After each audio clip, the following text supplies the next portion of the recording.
சென்னையில் குழந்தைகளை கடத்தி விற்பனை செய்து வந்த வழக்கில் வித்யா என்ற பெண் கைதாகியிருந்த நிலையில் தற்போது மேலும் 2 பெண் போலீஸ் கைது செய்துள்ளனர். இது தொடர்பான கூடுதல் தகவல்களை செய்தியாளர் கதிரவன் வழங்க கேட்கலாம். கதிரவன், வணக்கம். விவரம்.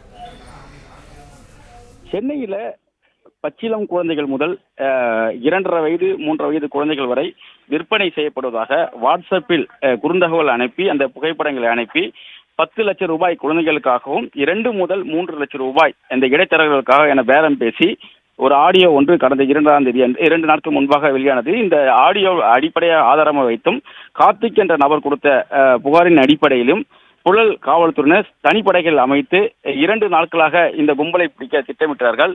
2 நாட்கள் தேடுதல் வேட்டைக்கு பிறகு இன்று வித்யா என்ற நபர் கைது செய்யப்பட்டார்.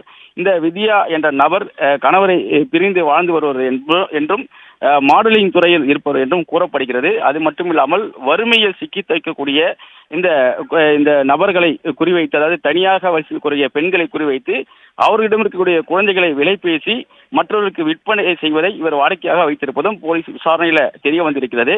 இவருக்கு உடந்தையாக இருந்ததாக இடைத்தரகராக செய்ய இருப்பதாக தீபா என்ற பெண்ணும், அதே போல குழந்தையின் தாய் ரதி தேவி என்பவரும் தற்போது கைது செய்யப்பட்டிருக்கிறார். இந்த ரதி தேவியின் 2.5 வயது குழந்தையேதான்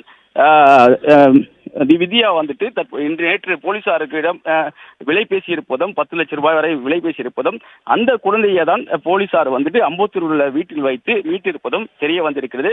தற்போது 3 பேர் கைது செய்யப்பட்டிருக்கிறார்கள். தீபா, வித்யா மற்றும் ரதி தேவி ஆகிய 3 பேர் கைது செய்யப்பட்டு 3 குழந்தைகள் வந்துட்டு மீட்கப்பட்டிருக்கிறது. 28 நாட்களான ஒரு குழந்தையும் 3 வயது குழந்தை 2 வயது குழந்தை என 3 குழந்தைகள் மீட்கப்பட்டிருக்கிறது. பிளே ஸ்டோர் மற்றும் ஆப் ஸ்டோரில் இருந்து பாலிமர் செயலியை QR கோடு மூலம் பதிவிறக்கம் செய்யுங்கள்.